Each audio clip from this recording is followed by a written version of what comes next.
I'm just going to go back to the first slide. Let's see. Someone messed with my slides. Okay, so hi everybody. I'm very happy to be here. I've been reading Wired for quite a long time, so it's really nice to be actually come and speak for other people like me. I can't really go to the US, so I'm really happy that Wired is for once in Europe. So yeah, I'm going to talk a little bit about my background and why I do what I do. And first of all, I want to say that I started with computers when I was 9 years old, so I was quite young, and I'm 33 today, so I've been in the business kind of a really long time. And when I was starting out with my first computer, the only way to use it was actually copying things from other people. So I started with copying games and software and everything I could get a hold of, because that was the only way to use the computers, and it was really interesting. And we never spoke about things like copyright or anything like that, we just copied. And it kind of created me as a person, so I see myself as both copying ideas of other people and learning from things. So copying is essentially what a human being is. So becoming a bit older, and when copying was more common among everyone, I started seeing all of these ads from Hollywood especially about how copying was bad. And I felt really strange about that, because I felt like a copy, so could I be bad? And especially one advertisement was really, really annoying from two really rich people. So I made a copy of this film. I'm going to show it to you. Jackie and I are on a mission to stop piracy. If this were a movie, we can think on the big axe ourselves. But this is the real world. We need your help. When you buy pirated movie and music, you support criminals. Now these criminals are counterfeiting other things, like electronics and medicine. Take action. Demand the real thing. Help us stop piracy. Let's terminate it. Yeah, it's actually a real film. It's not made up, even though it looks like it. So I was really upset about this, and so was a lot of other people in Scandinavia especially. So there was a lot of people that combined and founded a group called Piratbyrån. And Piratbyrån means the Bureau for Piracy. And it was started because there was an anti-Piratbyrån. And so we decided to take the name, Piratbyrån, and remove their anti in front of it. So everyone thinks we're the original one, because they came after. And the idea was to show people that copying is good and we need to do it, and talk about things like file sharing. And even if we should have copying, good or bad, doesn't really matter, we should talk about it. It was really important to us. We started a lot of projects.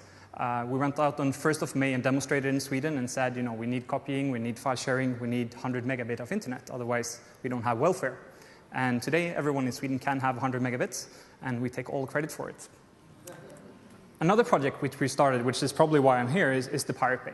And the Pirate Bay is, as most of you probably know, the biggest file sharing system in the world. It's probably 20 times more active than Napster ever was. It's much, much, much bigger. And the thing with Pirate Bay was that it started as a Scandinavian file sharing site. We wanted Swedish people particularly to be able to talk about copying and tell people why it's good, and make it into something more everyday. And I remember when we were really small, the site was still in Swedish, but people started using it from all over the world. All of a sudden, we had 70% of content in Spanish. But there was one thing that was the most downloaded ever, and that was actually a Swedish language course, because people are that interested into file sharing.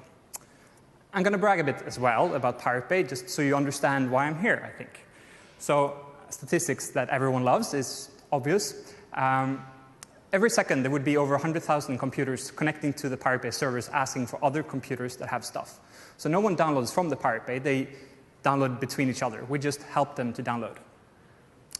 And BitTorrent, which is the technology we use, is very big on the internet. It's very huge. But Pirate Bay is definitely the hugest place where you can find any content from BitTorrent. So over 60% of the content. And BitTorrent is over 80% of the internet. So it means the Pirate Bay is about half of the internet traffic. So when you see a fiber cable, half of that would probably be some sort of content that people are downloading from Pirate Bay or using Pirate Bay.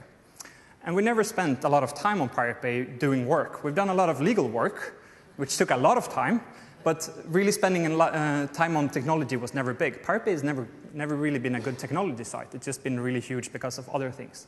So we decided to stick up for the idea that people should be able to have unlimited file sharing capabilities, and we should not censor things. Some of the things that we became famous for is not only having a big site, but there was a reason for us being really big. And it is that when you start getting attention from these big companies about, we're not going to censor anything, they send you something called cease and desist letters. And they're really funny. So we started getting them from particularly American companies that sent us letters saying, you're breaking the DMCA law, which is illegal in Chicago, Illinois, and blah, blah, blah. So you have to take down this and this torrent file. You can't let people download this and this. And we sent them pictures of polar bears saying, hey, we don't live in Illinois. We live in Sweden. We have polar bears eating us. That's a problem. Copyright is not. And these lawyers were not really understanding if we were kidding or not. And they just didn't reply to that. So they said, OK, we're not going to touch this. And we didn't even just send it back to them. We actually published all of the letters that we got. So every single cease and desist letter that we got, we replied to and put it up on our legal page on Pirate Bay. We've had a lot of fun with these, of course. A lot of these legal letters are actually used in a lot of universities all over the world as something which is to read up a bit more about, as a tactic for working against lawsuits, I think, or for lawsuits, I don't know. This is my favorite one. This is a cease and desist letter from a German company called Linotype. They own fonts. Particularly, they own Helvetica, which is one of the most used fonts in the world. It's so big that it even has its own documentary. And they sent a contract that we had to sign. They wanted us to pay 25,000 euros and blah, blah, blah. So, of course, we had to do something funny with this. So we reversed the whole letter and said that they have to pay us, and they have to stop sending us letters and stuff like that. And just to annoy them, we sent using every font that they complain about. And the problem with this is that they didn't reply to this, because I would love to see a reply to this that would be as clever. We started getting a lot of attention, obviously, and the site was growing and everyone else closed down because of legal pressure. So there was a big sites like Supernova, which was the biggest file-sharing site before us. They closed down. There was a 19-year-old guy running it, and he got his first cease and desist and decided that, I don't want the police at my place, I'm going to shut down. The thing is that all of these sites are probably legal, but there was no legal test at all with this. We decided we're going to stick around and see what happens. All of this was becoming a big discussion, file sharing. Is that good or bad, and what should we do about it? And people got sued all over the world. So there was this case in Denmark where a Danish ISP, the internet provider, actually got sued for allowing people to buy music too cheaply. So people in Denmark could go to a Russian site and buy music very, very cheap and pay Russian prices, which is an effect of globalism and globalization. And the ISP was sued, saying that if you actually allow people to download, you will have a copy of this file in your cables, and you will break copyright. So you as an ISP are liable for the things in your cables, which is totally stupid. But the thing is that the record companies won this thing all the way to the Danish Supreme Court. So all Danish sites, all Danish ISPs have to censor the internet from allowing people to buy too cheap music, which is really crazy. One of these ISPs started doing the same in Sweden, saying we're going to show that we're on the record label side and we're on the artist side. So they started censoring Swedish users as well, saying that this is good for the internet, this is good for artists, so you're not going to be able to buy too cheap music, which is kind of crazy. So we became aware of our position when we started censoring or blocking this ISP from accessing the Pirate Bay. We just put up a big logo saying, your ISP sucks, you can't really have them, here's a contract violation that they've done, you can revoke your access with them and just get a new supplier. All the instructions was there. A phone number you could call and cancel your subscription. And they lost 40% of the customers in 2 days. The CEO called me up after 2 days and asked if we could make a deal, saying that he would never censor Pirate Bay. And I said, you can go to hell, because we're not about that. We want to talk about something else. We need internet freedom. We need some sort of freedom of speech and freedom of information flow. And he had to quit 5 days later, so I'm happy about that. We did a lot of stupid stuff. We've been exhibiting ourselves as art at big art biennales all over the world, at Manifesta, which is one of the biggest ones. We bought a bus and drove it from Stockholm to northern Italy, just to show off how fun this is, and kind of making us into something which no one understood what we were doing. So we're artists, we're hackers, we're everything we want to be, and that's probably why we got sued so many times. We tried buying Sealand, which probably you UK people know about, a small island outside of Leeds, I think, which is its own country. We were probably the first one to ever crowdfund, so we raised $20,000 to buy it. It was a bit of a joke. We were drinking beers and said this would be fun because it's for sale. And 2 days afterwards, the Prince of Sealand was talking with Larry King and the head of Warner Brothers on Larry King's show about what will happen when we buy the country and remove all sort of copyright law. Kind of crazy. Another thing that happened is, of course, the Pirate Party. It was not started by us, but a lot of people were interested in what we were doing, so they founded a party in Sweden. And none from the Pirate Bay has ever actually voted for the Pirate Party, which is kind of interesting, because we all believe that we should focus more than just one thing. So the Pirate Party is all about freedom of sharing. They want to make copyrights something, they want it to go away or reorganize how copyright works. But they weren't really successful. In the Berlin election, they got 9% of the votes. So they are essentially a huge portion of the Berlin election. And in Sweden, we had the European Union election, and 7.2%, I think, voted for the Pirate Party. So we now have 2 people in parliament for the European Union that are actually pirates, which is kind of cool. So we got a lot of attention, and people wanted to shut us down, and first of all, they need to know who we are. So they sent private investigators after us.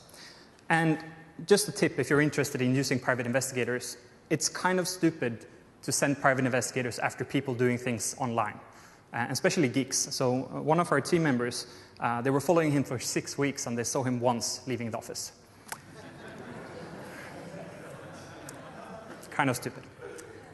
We also had a big raid, which was when we got the most attention ever. So good tip is also, if you have someone you don't like and you want to sue them, you shouldn't really do it in a way that they can get more attention for it. Pirate Bay was among the 3,000 biggest websites in the world. And then the police came, and actually the head of police at that time, also employed by Warner Brothers, who were the ones suing us, came and took all our machines. And a couple of days later, there was a big demonstration outside of Sweden where it became very clear what this was all about. This banner, I think that most of you don't speak Swedish.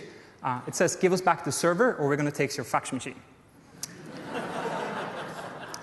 So it's very obvious. This is about more than just that people want something for free. It's about people wanting to change things, and it's about generational things. We got invited all over the world to speak about this. I don't have a lot of time today, but I could go on about funny things we've done. This is one of my favorite moments. I can't even get into the Swedish government to talk to the Minister of Justice Department and all of that. But when I went to Brazil, I met President Lula, who came up to me and gave me a big hug and said, "Peter, we don't have an extradition treaty with Sweden. You can always come to Brazil." And that's the president of one of the larger countries in the world. So it's a bit of a difference with how we look at things. But I'm going to talk a little bit about why this has happened. So I'm going to take the music industry as one example. So if you go back like 100 years, or maybe 200 years, the only way for musicians to make money was actually by going out to the streets and playing at different venues. And they were really happy about that.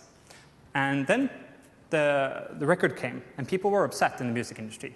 They said, this is not good for us, because if we have the record, people will record the music, and we will never make money from playing again.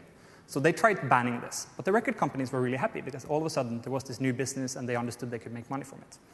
So after a couple of years of fighting, people started realizing that records was good for both record companies and the artists, because more people listened to music, they spent more time on music, and they spent more money on music.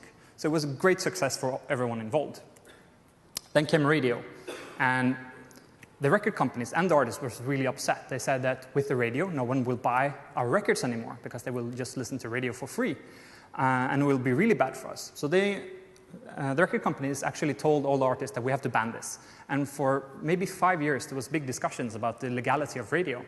In the end, it turned out that radio was the best thing that ever happened to the music industry, because people listened to radio, went out and bought the records, and people were more famous, and they played at more gigs because people could listen to the music. So great success again. Then came a new invention. All of a sudden, you could record your music on a cassette. And the record companies and the artists, again, started complaining about this will end the radio. And radio is really successful for us. So we will not be able to sell records or make people listen to radio. They will just record it. And they tried fighting it again, and again, and again, and again. And it turned out that this was really good for the artists and the record companies because people bought even more music and spent more money on this. So you see a trend here, I think.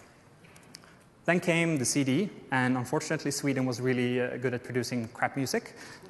Sorry for that. I'm not Swedish, but I can't complain about it. And the thing that happened with the CD was that all of the music became digital. And they didn't really understand that from the record companies because they were behind this, pushing this new technology because they wanted to be able to control the way we were doing things. They wanted to be able to control the music because you couldn't really copy a CD in the beginning. You had to buy the CD. There was no CD burners or recorders like that. Then came intelligent people and made the internet everyday life. And with the internet, with the decentralization of the internet, that no one controls one single point, or like a central point of it, we had democratization. And with the digital music, all of a sudden you could send it peer-to-peer between people, and people wouldn't have to go directly to a record company and say, this is, the price we're going to have for it and all of that. They could just share this music. And this is where we are today, and people are obviously fighting this. And in the future, they're going to fight other things as well. It's not just going to be music. We're going to have machines as the wrap and other 3D printers, which will produce products. I have a friend who has one of these 3D printers, and every time he has something broken in his house, he tries to actually print a new version of it. He actually printed a whole bumper for his Volvo 240. Probably more expensive right now than actually buying one, but it's a good example of what's going to be pirated in the future. We're going to have pirated jeans, we're going to have pirated shoes, we're going to do all of that pirated or buying them directly from the people creating the designs. And it's going to revolutionize so much of how we think about the world, and it's going to affect what piracy stands for. And piracy is actually a word that someone else has given us who don't like to be controlled by big corporations. And usually when there's been discussions from the record companies about banning new things and all of that, they've been fighting directly against new technology. But now they've changed a bit. So Hollywood and the record companies are ganging up together with all of these other lobbyists and try to stop the internet as a whole. And they're doing this by the ACTA agreement, which is supposed to make people not buy pirated medicines and all of that. But of the ACTA agreement, there's 3 pages about medicines, but there's 20 pages about file sharing. And it's not a file sharing thing at all, they say. We have IPRED, which allows companies to control and get information about who does different things on the internet. They get more control in Sweden, for instance, than police have over what people do with the internet. And we have lots of different things. And of course, we will have the same people that used to do piracy and file sharing. They will also help with this new higher level type of fighting back, actually. So you have Anonymous and WikiLeaks and all of these different groups that are coming from the file sharing industry or file sharing movement, trying to stop what is going on in the world, trying to stop corruption, trying to stop all of these new lobbyist groups, because that's what's happening. It's just moving over to a new platform. And we don't have a lot of time, but I'm going to end with some sort of picture to make you understand kind of what the problem is. It's when the lobbyists take a bit too much, have too much pressure and so on people. They take over politicians and makes them try to stop the internet because it's bad for democracy or whatever. But in the end, it's just bad when you have corrupt people that control stuff. So, thank you for that.